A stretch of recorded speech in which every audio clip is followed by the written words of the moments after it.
So no, it actually took me like maybe 2-3 years to finally Really?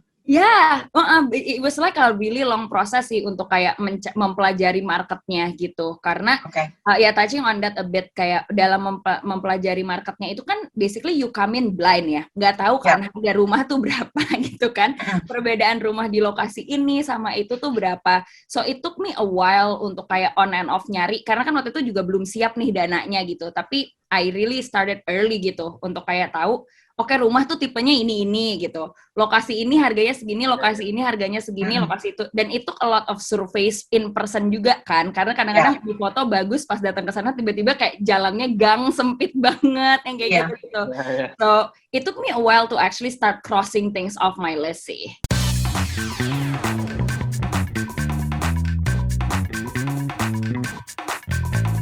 Hey guys, welcome back to Dompet Millennial, a personal finance podcast. Kita ngomongin semua hal tentang savings, investing, dan apaan aja senario-senario yang impact dompet kita. You're always here with Sammy and Samira. Samira, how are you? Hi Sam. Gimana? How's your week been? Busy week? It's so busy. It's like March. Kayaknya I don't think I've gotten any busier, but it's good. Alhamdulillah, rezeki itu busy, right? Yeah, I always think about that. Is it better to be busy atau like the other? I think it's like if you're in a good mood and you're busy, ya udah lah jalanin aja. Tapi kalau misalnya, you know what I mean? If you're not, then it's time to pause. Today, we wanted to talk about like housing, right?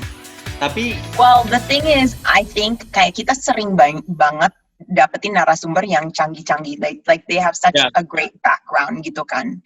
Tapi kadang-kadang jujur Sam, when they're like talking about how to do things, I'm kind of like kadang-kadang technical, which is good. It's too technical. I mean, sometimes it's not. We try to make it as simple as can be, ya kan. Tapi kadang-kadang emang I'm like wondering, is all of that information, should I know that gitu kan?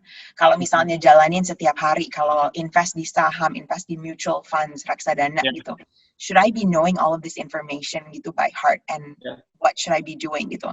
Nah, hari ini sebenarnya I'm really excited Sam, and I think you're excited juga karena it's a long friend of ours. We've known her for a while. Tapi she's here to tell us a little bit about her experience in buying her first home gitu. And sebenarnya aku nge-stalk Insta Stories-nya dia, terus kayak hijack dia suruh datang ke Dompet Millennial Podcast because I want all of you listeners to know her story juga. So Ardelia, me and Sammy used to work with her like 10 years ago ya. Has it been 10 years? Udah 10 tahun ya. Gila, okay, I'm getting old. Tapi 10 years ago, and now she is the country director of Element Inc. And sebelumnya dia di GoPay as head of offline payments, and she's dari dulu, I remember she has such an impressive background. Like she was top 10 graduates of Young Leaders of Indonesia. So amazing. And I think that dia salah satu role model juga buat anak-anak muda yang misalnya mau mulai investasi. So, you know, I think it's really great kita dapetin expert di industri. Tapi here we go, like a very ambitious lady yang emang she's gonna tell us how she did it. Jadinya kita semua bisa belajar. Aku juga pengen belajar sih hari ini. Yeah. So, Ardelia, hi! Hi, Sammy. Hi, Samira. How are you? I'm good. We're good. I feel like I didn't give you justice to your background because I feel like you are. Banyak poin-poin yang nggak di-mention di situ pasti. Iya, banyak poin yang dia kayak dia sangat humble. Jadinya kayak last week I saw her Insta stories. You've already bought a house, right? Yeah, so I bought an older house and we have actually udah dirubuhin. Sekarang kita lagi mau design and build lagi deh gitu. Jadinya sebenarnya kayak titik kapan yang you were like pengen beli rumah? Kayak has it been like since udah dari kuliah atau kayak first job udah pengen kayak pokoknya aku pengen udah saving buat beli rumah gitu. Kita langsung jump into the details karena I know this conversation is gonna be very detailed. Yeah, sure. So aku sendiri sih kayak dari awal I think I know bahwa aku selalu pengen move out of the house and live on my own as soon as possible gitu. Kayak for me that was really important karena kayak I wanted to kind of just like do it on my own and kayak bener-bener tahu sebenarnya how much money do I need to like live alone on my own dan segala macam. Jadinya kayak my reality check is a bit quicker gitu.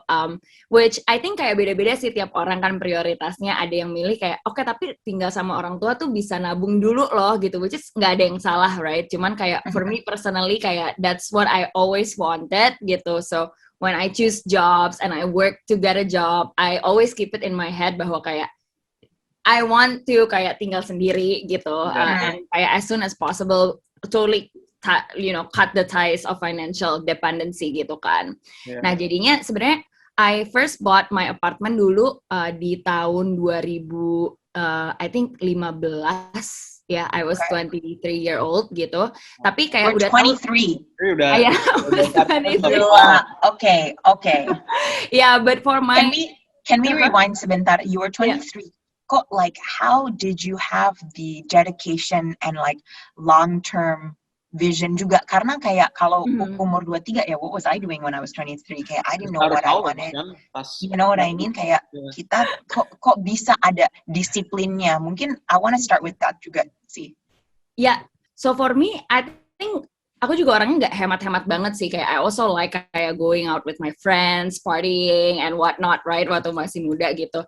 Cuman I knew that kayak for me it's also a lifestyle choice that I know was like kayak necessary for me to kayak live alone, dan kayak if I successfully manage to kayak akhirnya tinggal sendiri, I know that it's gonna give me so much kind of like not only freedom to like do anything, but it's like kayak so much of my life back to me gitu. And kayak that was what I need to kayak really bikin motivasinya ada gitu sih, kayak untuk bener-bener ngelakuin sesuatu tuh kayak for your own gitu kan. So itu buat aku waktu itu kayak motivasi banget to just give myself what I feel I need to be successful gitu. And so kalau udah kepengenannya kayak gini kan you really work for it, right? Gitu.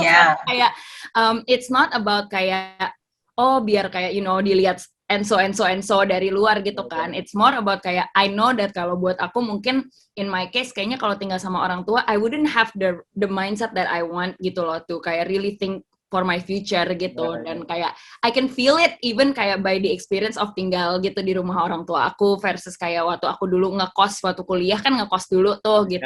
It's a very different like mindset for me, so I know it in my heart that I need it gitu. So dari situ sih muncul disiplinnya gitu. And tapi for my first property of course I had a lot of help, right? Like I borrowed karena kan nggak mungkin lah pada saat itu kayak I don't have the cash yet gitu, so I borrowed from my mom gitu, from my dad. Tapi it was important for me to make it as if I'm borrowing for the bank, so I paid an interest. Oh wow! Wah, itu pasti your idea. Yeah. Karena for me like kayak there was no point on doing this if I still feel financially obliged, right? Gitu. Jadi kayak I just felt like I just need to make it as if kayak gue bener-bener kayak pinjam commercially gitu, jadinya ya udah kayak bener-bener bayar bunga deh ke orang tua. Jadi nggak dependent lagi ya, maksudnya getting that feeling of being independent. Kayak pas dulu ngekos gitu, aku juga ingat pas when you're in college, it's like one of the best times because apa ya, bener-bener sendiri, bukan yang nggak enak sama orang tua, tapi kayak you're just on your own, everything, you're responsible for everything. Tapi like when you were thinking about apa yang pas property, pernah nggak kepikiran untuk rent, atau were you dead on I have to own, atau I like gimana tuh? Was there ever a consideration untuk just renting it? Ya, dulu waktu my first property yang apartemen sih, I knew that I wanted to buy karena sebenarnya kayak pada saat itu kayak apartemen yang aku beli itu juga masih it's like a lower cost apartemen gitu. Jadi sebenarnya mungkin kalau sama rent nggak jauh-jauh beda kan, aku sayang kan kalau misalnya keluarnya sang kos untuk rent gitu. Tapi waktu transitioning to the second property, which is kayak untuk sekarang nih nyari rumah, I knew that I couldn't do it right away gitu, karena memang undertakingnya besar, dan karena aku tahu bahwa a house is not something you easily flip, right? Like an apartment is easier it's gitu. It's not liquid at all. Yeah, so I don't want a quote-unquote halfway house gitu. So kayak I wanted something yang kayak aku tahu kayak kalau aku beli, ya KPR-nya aja kan bisa 10-15 tahun, like I would wanna live there untuk kayak at least for that duration gitu kan, if not longer gitu. Dan in my mindset sebenarnya kayak rumah tuh aku juga nggak kepikiran untuk kayak pindah-pindah dan flipping terus gitu sih. Jadi kayak in the middle of the waiting sampai mampu beli rumah yang memang I feel kayak I'm just I'm happy to live there for a longer term. Nah, I decided to rent dulu gitu. Cuman I still feel like renting is a sunk cost, right? Gitu. Cuman kayak it is kind of like a trade off gitu. Kayak mendingan buru-buru beli rumah yang kayak that maybe belum seperti yang diinginkan. Cuman ada resiko banget, it's not gonna be easy gitu to flip it dan lain sebagainya kan. So I took that risk sih waktu deciding to rent before I get to this property. Yeah. So you had the apartment and then you rented? So I had the apartment and then I sold it. Then kayak after itu aku ngekos gitu. Sekarang aku di apartemen gitu. I'm renting gitu. Sampai kayak sambil nyari properti yang sekarang gitu. Terus ini the one that you're gonna be at atau yang the one that's being developed, kira-kira udah, is it like your dream house atau is it the apa dream for now? Dream for now atau dream for apa gimana kira-kira? No, I think this one is close to kayak being my dream house. Alasannya itu salah satu alasan aku juga kemarin waktu milih tipe propertinya kan. And why I chose akhirnya rumah tua yang aku bisa KPR gitu, tapi harganya mirip sebenarnya sama harga tanah, tapi kalau beli tanah doang kan nggak bisa KPR nih gitu. So aku beli rumah tua yang harganya mirip tanah, tapi bisa KPR untuk kayak memang dihancurin dan dibangun dari ulang. And the aim for that is to build kayak a closer version to kayak my dream house gitu kan, karena desainnya jadi oke dan segala macam. Dan kayak fun fact, I'm like my whole family other than me semuanya tuh arsitek. Oh my god. So they're not designing my house karena I don't want that problem to fight di dalam keluarga kalau nggak suka desainnya. Kayak I think it's too risky, right? Cuman gara-gara itu juga kayak I'm more confident in deciding to build a house gitu. Karena even walaupun mereka nggak ngedesain, I have kayak support yang ngerti gitu loh di balik ngebangun rumah tuh prosesnya apa gitu. Jadi so that's why I was more confident untuk kayak embarking this process of kayak ngebangun rumah gitu kan. Tapi I think even when your family bukan arsitek, what I learned setelah once you engage with an architect, mereka tuh ternyata benar-benar support sih. So I think that's also a point untuk kayak nggak usah ngerasa intimidated if kayak budget kalian tuh masuknya tuh untuk kayak actually rute yang ini, bukan beli kayak rumah yang udah jadi dan bagus gitu. Karena actually it's a very helpful process sih dari kayak arsiteknya dan lain sebagainya yang kayak tadinya kan I was intimidated because I thought kayak wah gimana caranya gue bisa mikir kayak bangun rumah gitu kan dari nol gitu. Tapi apparently kayak in the process the architects dan segala macam is really helpful. So I think don't be intimidated by that gitu. That's good. So actually you had mentioned briefly kayak sebenarnya banyak tipe that you can buy. You can buy like rumah udah jadi, tanah kosong. Ada pasti pro and con-nya. Can you kind of go through your research kayak dulu risetnya apa aja dan kenapa akhirnya pilih ini gitu? Sure.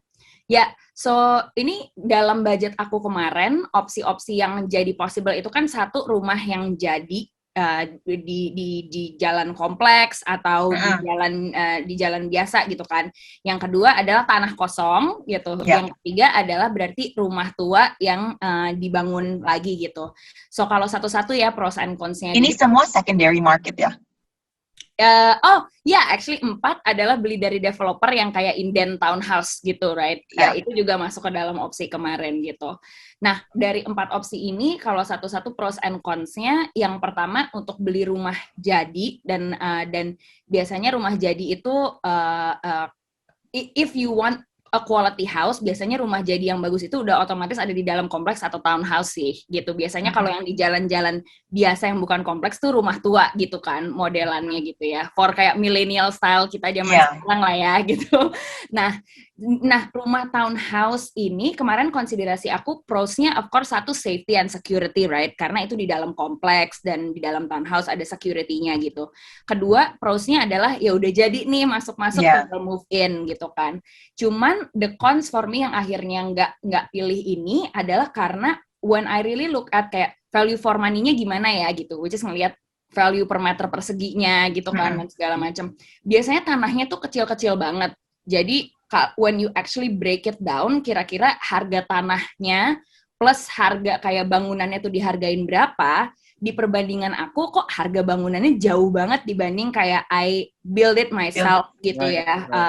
Dan udah desain yang aku pengenin kan gitu kalau bangun sendiri gitu. Terus kedua, kok harga tanahnya jadi mahal banget karena kecil gitu kan. Biasanya kan ini tipenya rumah tuh tinggi-tinggi gitu kalau misalnya rumah yang di dalam townhouse gitu kan atau di kompleks. Tapi kan sebenarnya harga tanah itu adalah komposisi yang penting banget juga untuk kita consider gitu. Karena kan sebenarnya harga yang pasti naik tuh harga tanahnya gitu kan. Harga tanah, iya betul. Nah, so gara-gara konsiderasi ini, I thought it was not the best value for money for me gitu. Itu kayak ya udah pertama you already crossed that off the list, kayak nggak jadi gitu. So no, it actually took me like maybe 2-3 years to finally kayak it was like a really long process sih untuk kayak mempelajari marketnya gitu. Karena touching on that a bit kayak dalam mempelajari marketnya itu kan basically you come in blind ya, nggak tahu kan harga rumah tuh berapa gitu kan, perbedaan rumah di lokasi ini sama itu tuh berapa. So it took me a while untuk kayak on and off nyari karena kan waktu itu juga belum siap nih dananya gitu. Tapi I really started early gitu untuk kayak tahu oke, rumah tuh tipenya ini gitu. Lokasi ini harganya segini, lokasi ini harganya segini, lokasi itu. Dan itu a lot of surveys in person juga kan. Karena kadang-kadang di foto bagus, pas datang ke sana tiba-tiba kayak jalannya gang sempit banget yang kayak gitu. So, it took me a while to actually start crossing things off my list sih. Gitu. Nah, second, you mentioned lokasi. Sebenarnya kalau misalnya we're getting all the cliff notes nih dari Ardell. Kalau misalnya lokasi di Jakarta, kita ngomongin Jakarta aja, because you're maybe more accustomed kan. Sebenarnya what is the best value for money? Okay. So ini again depend kayak person to person, but for my experience dengan budget yang aku ada kemarin, end up the best value for money for me adalah untuk beli rumah yang kayak tipenya tuh rumah tua yang aku bisa bangun lagi, dan lokasinya itu sebenarnya di Jakarta Selatan in my case gitu, tapi nggak di dalam kompleks. Jadi tuh kayak it's like the gang-gang of like kayak jalan protokol gitu kan, sebenarnya punya gang juga kan jalan protokol tuh gitu. Tapi of course di dalam jalan-jalan gang-gang ini tuh emang ribut gitu kan, yang kayak berantakan, kayak masih percampuran antara rumah dengan warung atau toko-toko gitulah. It's not kayak udah jadi kayak kompleks gitu kan. Jadi there was that trade-off that I made gitu. Tapi for me, prioritas aku jelas sih, kayak I wanted location to be very like strategic. very strategic gitu. And there is no way aku bisa beli di kompleks yang lokasinya strategis, gak masuk ke dalam budget gitu. So I did the compromise there gitu. Dan when making that compromise, of course ada banyak kan resiko yang harus di-assess nih gitu kan. Jadi satu kayak soal security, ada banyak resiko nggak sih di situ. And we literally called everyone up, like kayak kelurahannya, RT, RW, kayak kita. I think this is very necessary karena kalau agen pasti bohong bisa dong gitu. Bisa benar. Benar, jadi kayak beneran datang keliling ke RT segala macem, keliling ke tetangga gitu kan, untuk kayak bener-bener ngecek pernah nggak sih ada kemalingan, pernah nggak sih apa gitu, bener-bener nanya ke warga gitu. Dua, kayak takut banjir dong, biasanya kan kalau nggak di kompleks resiko utama di Jakarta banjir gitu. Terus kita tanya juga nih ke kanan kiri, we also called everyone up, dan ternyata kita learn bahwa rumahnya nih baru dibetulin gotnya di daerah ini gitu. So dulu banjir, sekarang udah nggak terlalu banjir lagi, tapi ngelihat semua rumah tetangga ditinggiin, ya udah kita akan ninggiin juga rumah kita gitu kan. So these risks are there, tapi again, like you can't win everything, right? That is like kayak my biggest learning sih in this whole, like you can't get everything. Iya, ada compromise yang harus dibikin. Jadi harus jelas banget sih prioritasnya tuh apa. For me it was location, dan dua, I wanted a bigger land gitu. Jadinya akhirnya beli rumah tua gitu kan dan segala macam. Nah, a bigger land tuh kayak sebenarnya what's a big land? Okay. So for me, kalau misalnya townhouse tuh biasanya land-nya tuh kayak sekitar mungkin tapi townhouse yang masuk budget aku ya, kayak itu mungkin land-nya sekitar kayak 100-150 meter persegi gitu kan. This one I got, dan aku udah ekspektasi ini bahwa kayak biaya beli ini plus bangun itu harganya mungkin sama kayak townhouse di Kemang, tapi Kemang sanaan lah ya, kayak agak benda gitu-gitu. But I got this for like a 340 meter square land. Oh, that's big. Yeah, so I mean, Iya, tapi it was like looking for unicorn. That's why it took me so long. Tapi it's worth it, right? Like I never thought I would find it gitu. Right. Yeah. What are the kayak menurut Ardel kayak what are the tips atau what are the things you've learned? Karena kan tadi dibilang 2 ke 3 tahun you were like trying to find the best, the things that you like. Tapi in that process ada nggak tips atau tricks untuk kayak nyari tempat mungkin yang di bawah pasar or like the hidden gems yang tadi the unicorn. Yes, exactly. Oke, tips nomor 1 sabar. It of course takes a long time gitu kan. Kayak dan I realize that very kayak ada momen yang kayak aku tuh di tahun kayak 2016-17 tuh udah nggak sabar aja mau beli aja gitu, kayak rumahnya agak jauhan gitu. I know lokasinya nggak srek gitu, tapi tadinya tuh ada impulse gitu loh kayak mau beli. Tapi lama kelamaan kesabaran ini tuh helps if you just keep looking, like kayak beneran deh kayak buka terus tuh websitenya gitu. Kalau nggak setiap hari ya seminggu sekali, karena then you realize bahwa opsi tuh banyak banget loh gitu, right? Karena impulse comes from like thinking that oh my god I have to get this karena kalau enggak gue nggak dapat ini laku gitu kan. Tapi when you put yourself in constant search, right, you will know bahwa sebenarnya opsi itu banyak. Jadi kayak itu sih satu kuncinya, sabar, dan sabar itu dilakukan dengan terus mencari gitu. Jangan berhenti mencari gitu. Nah, kedua tipsnya adalah learn the market like early sih. Itu I think one of the actually probably kayak the biggest kayak foundations gitu that made it possible for me gitu. Karena dengan belajar market early itu bener-bener jadi fasih gitu loh, kayak daerah mana tuh harga per meter square-nya tuh berapa gitu. Harga tanah tuh harusnya kalau tanah, kita kan bandingin tanah kosong sama yang ada rumahnya, jadi bisa perkirain sebenarnya biaya tanah sama biaya rumah tuh gimana, kayak gitu-gitu kan. It's just like learning your market, kayak if you're at work gitu kan, kayak kita kan belajar target pasar kita siapa sih, oh segmennya ada millennials, ada ibu-ibu. It's like the same of like kayak different types of property gitu kan. Oh tipenya ada ini, karakteristiknya seperti apa gitu. And it takes a while gitu, karena opsinya juga banyak dan harus, kalau aku sih suggest of course survei ya, kayak untuk benar-benar ngelihat gitu. So that's number 2. Number 3 is if you want something yang below market price, pasti ada resiko, itu nggak mungkin. Kayak please do not entertain yourself with the idea bahwa ada sesuatu yang kayak di bawah harga pasar dan itu perfect gitu. Itu nggak ada. Yeah. Now, when you say resiko ini what is some of them? Like so kayak for me kayak yang tadi aku sebutin, saya satu kayak kalau nggak di dalam kompleks kan berarti ada security, right, which is a concern gitu, that you have to solve on your own lah. Either kayak berarti you want to invest di dalam sistem security rumah gitu kan yang bagus, and then you weigh, right, the pros and the cost comparison gitu between the two gitu, which I'm sure saking bedanya harga di kompleks sama nggak di kompleks, pasti building keren security yang udah keren banget tuh tetap nggak semahal perbedaan harganya gitu kan. 2, banjir gitu. Itu resiko Jakarta yang kayak paling besar kan, yang dan benar itu nggak ada cara lain untuk tahu. Jangan pernah percaya agen, benar-benar datang keliling ke semua tetangga untuk tahu gitu. 3, resiko yang kemarin aku dapetin adalah rumah ini tuh, jadi aku juga nemu sih banyak rumah yang harganya murah itu gara-gara misalnya kayak sertifikatnya tuh ada isu lah gitu. Either dia kayak sertifikatnya belum hak milik, baru akta jual beli, atau sertifikatnya itu waris tapi belum balik nama waris gitu. In my case itu yang sertifikatnya tuh belum balik nama waris gitu, jadi udah hak milik tapi belum balik nama waris gitu kan.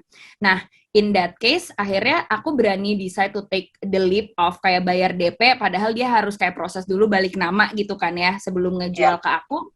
Ya, with that consideration of price, tapi juga kita evaluasi bahwa agent yang mengurus ini is an established agent kayak with an office gitu loh. Jadi kayak, you know, there are things that you can measure in terms of kayak decide, oke, mau nggak ya ambil resiko ini? Kan ada beberapa faktor yang kita bisa evaluasi dulu kan gitu. Dan I think alasan-alasan ini tuh yang kayak membuat harganya juga jadi murah gitu kan. Pasti kan orang tuh mau jual murah kan ada alasannya gitu. Kalau enggak kenapa dijual murah gitu kan. Always that's why. So it's I've realized that kayak you need to pick those, ya kalau budgetnya terbatas, right, dan nyari di bawah harga pasar gitu, kayak you have to pick kayak resiko apa yang mau diambil, tapi evaluasinya itu bener-bener harus sedetil itu sih, kayak bener-bener sedetil itu gitu, kayak call everybody up, call RT, RW, kelurahan, kecamatan, semua orang. Kadang-kadang kayak tadi Ardil bilang, agent bukan nggak honest, tapi they don't want to reveal everything kan. Like kalau kita kerja sama agent, like what are the right ekspektasi yang kita seharusnya ada apa sih? Yeah, good question. Yeah. So I think the expectations that we should have from an agent itu adalah, one, you have to come up with kayak pertanyaannya gitu loh, list pertanyaan yang kamu mau evaluasi dari sebuah properti, that has to come dari kamu sendiri gitu. Karena kan agent pasti ngasihnya yang bagus-bagusnya kan, kayak ini gitu. Tapi lama-kelamaan as you understand the market, you build your own checklist gitu. Jadi contohnya kayak banjir atau enggak gitu, ada portalnya atau enggak gitu. Terus jalan aksesnya 1 mobil, 1,5 mobil, atau cuman muat motor doang kayak gitu kan. Terus abis itu kanan kirinya rumah atau warung gitu. So those are some of the questions yang kayak you can build on it gitu kan. Dan itu jadi screening question yang harus dari diri kamu sendiri sih. Don't expect that to come out of an agent gitu. Itu nomor 1. Nomor 2, ekspektasi bahwa berhubungan dengan agent adalah ini dia tuh megang berbagai macam properti gitu. So when you are working with an agent, don't just expect one property out of them gitu. Jadi kayak kasih kayak kriteria rumah atau tanah yang aku pengen kayak gini nih gitu. Ada opsi-opsi lain nggak sih? You should expect always your agent to give you options, dan kemungkinan besar mereka akan punya gitu. Karena kalau di Indo tuh belum kayak di luar negeri yang bener-bener satu rumah tuh satu agent, enggak, satu rumah tuh agentnya bisa 5, bisa 10 gitu. Jadi pasti banyak banget portofolionya satu agent gitu. And I think the third part is your agent is not a direct representation, bukan representasi langsung dari penjualnya gitu. Jadi walaupun agentnya baik, itu belum tentu loh kayak penjualnya tuh juga gitu. So kayak harus ketemu langsung sama penjual berkali-kali, ngobrol, kayak small talk, right? Kayak ini, I don't know, kalau aku sih personally, even though mungkin itu nggak ngaruh-ngaruh banget ya ke seluruh proses administratifnya, aku percaya banget kayak kalau chemistry-nya dapet gitu ya, terus kayak orangnya kayak kelihatannya niatnya baik gitu, itu pasti mempermudah banget sih proses. Jadi kayak always betul banget. Always meet the penjual, jangan expect bahwa your agent is a direct representation of kayak penjual kamu gitu. Those are the 3 key things sih I think untuk di expect dari agents.